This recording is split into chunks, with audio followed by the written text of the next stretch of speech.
welcome to Game Tech. I'm Ryan. And I'm Tom. We're here to bring you the very best gaming has to offer and tell you everything we think you need to know about it. That's right. If it's not in the show, then it's not worth knowing. Today's theme is, has the geek become social? If you are a social geek, or if you're not, tweet us using the hashtag #SocialGeek. Right, without further ado, let's tempt you with our jam-packed retro show. We've got a collection of the best-selling consoles, the Geek in the Seat returns, and the most popular 2014 Christmas games. But firstly, we visited Salford University's Gaming Society to discuss with the gamers what they think about the geek and the gaming becoming social, or if it's an exclusive cult for boys in their bedrooms. For a very long time, the stereotype of the video game player has been someone who spends all their time alone in their bedroom playing video games until the early hours of the morning. But more recently, that stereotype is changing. It's now becoming more popular than ever for gamers to socialise together in groups. Gaming societies, such as this one here at Salford University, is a great place for like-minded gamers to meet up, chat about new releases and challenge one another at some old classics. We visited the society to ask the members what they think about the social changes in video games. I kind of turn up because I miss the old couch co-ops, and that's kind of what we have here. Because if you make a mistake online, there's no guarantee they've seen it. If you're sitting next to someone, you make a mistake, they're going to abuse you. I know for a fact that a lot of people have joined the society just because they want to meet like-minded people who are interested in their own types of games, because there's so many different genres and there's so many different companies making them these days that there's such a broad variety, and everyone just wants to come and chat about it. Even if they just want to chat about games, they definitely come here to do that sort of stuff. Before I was on the bus and one of my mates was like, "Oh, where are you going?" I'm like, "Gaming Society," and they gave me a look that was like, "Oh, okay, nerd." And it's like, it's more inviting, and you don't have to have pretenses. You don't have to be somebody else. You can be yourself and be nerdy and weird and have fun. It's one of those things. It's a group environment that you feel welcome in. And this isn't the only way gamers are now beginning to socialise with one another. Video streaming websites like Twitch are popular places for gamers to broadcast their gameplay to huge audiences, while YouTube has quickly become the go-to place for gamers to share their gaming videos online with one another. Thousands of gaming videos are uploaded every day by people all over the world, many of which have become so well known that they have gained celebrity status online. It's safe to say that this is definitely a trend that isn't going to go away anytime soon.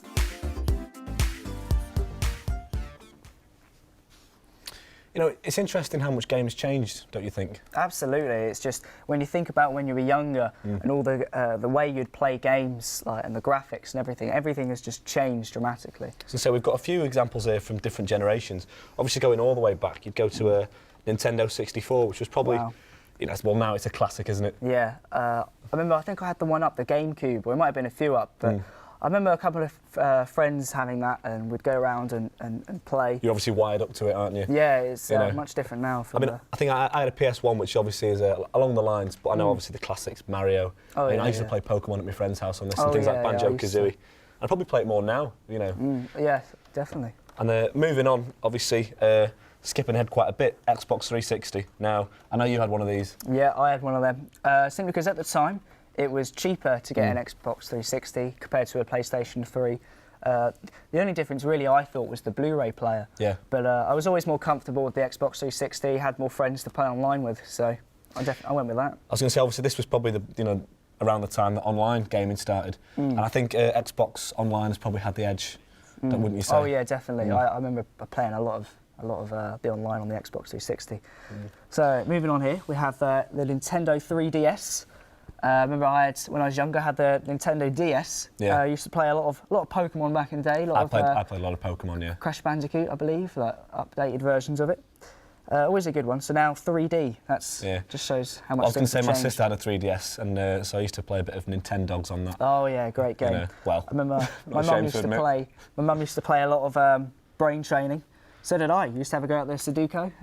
It wasn't very good. Didn't work, did it? But, you know, I did my best. And right here we have the PlayStation 4, which is the latest, and it sold almost double the amount as the Xbox One. Wow. So you can tell how popular This one probably does have the edge, doesn't it? I think it's slicker, and I love the controller. I really love it. Oh yeah, it's definitely a good perk of the it. touchpad.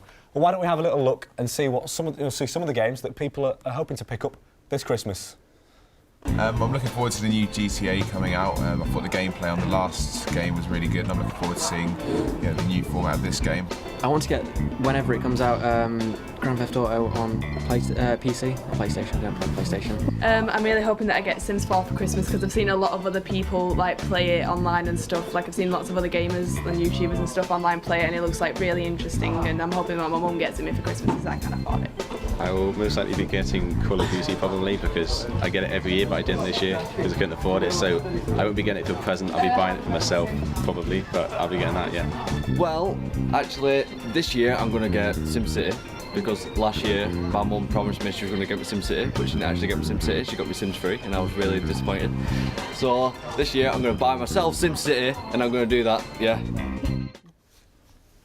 I can't wait to get my hands on SimCity either.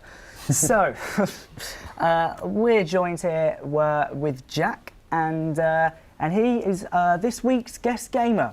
So Jack is a keen gamer from Manchester, here to discuss the top-selling games of the past 3 years. Welcome to the show, Jack. Howdy, fellas. You all right? Yeah, I'm good.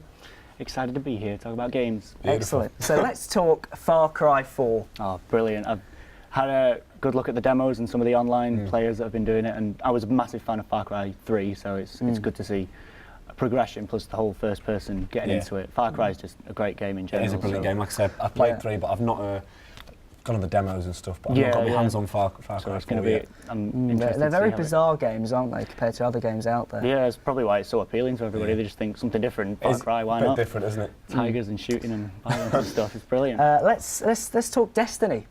Another brilliant game. Obviously, the makers of Call of Duty and Halo come together to create this incredible Fantastic game. online Exciting gaming combination. Yeah. I'm really eager to get my hands on it. I've been playing a few online sessions with some of the friends that I've made over there.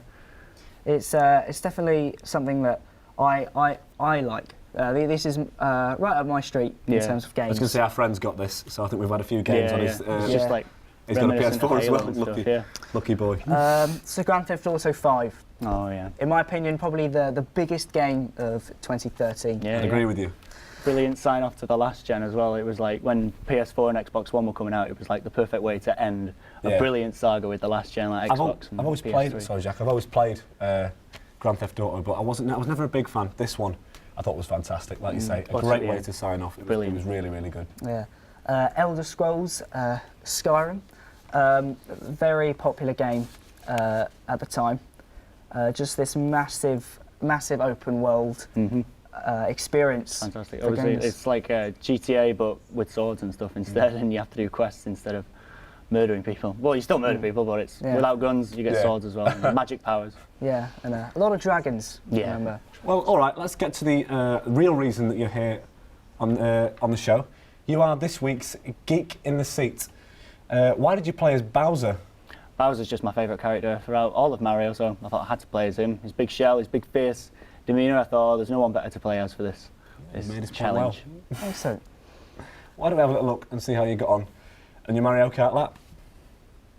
Joining us here for Geek in the Seat, it's Jack who's going to take to the Mario Kart track first. I had a bit of a nervous look on the countdown there, but look at that, he's off. An intense start. Look at the controller going everywhere there. He did the first jump, and here's the second one now. Look at that, some speed, some height. He's happy with that. He knows that's a good start. He's coming around, but he's been hit by something right near the mushroom, and he's not happy with it. But he can probably still get a good time, but he's hit the sides, and he's trying to smile it off, but he knows it's not good. But he has finished, and he's got a lap time of 54.3 seconds. It's a new record. A new record. Wow. Congratulations, Jack. I told you, Bowser's the best. Got to play as Bowser. You know you've done all right, but exactly how well do you think you've done? Because I've got your time here. The record at the moment is 55.2. I have no doubt that Bowser's got me somewhere in the 50 mark, I'm hoping. Well, your new record, so you're obviously above that. We'll get this sorted for you next time, but you sit there now with 54.3 seconds. Wow. Well done. Yes. Well, congratulations. And it's settled. You can call yourself a good gamer. Well, thank you. I have something else. I have a challenge if you guys are interested. Of course. I'm interested. Yeah, well, I have a collection of sound effects from retro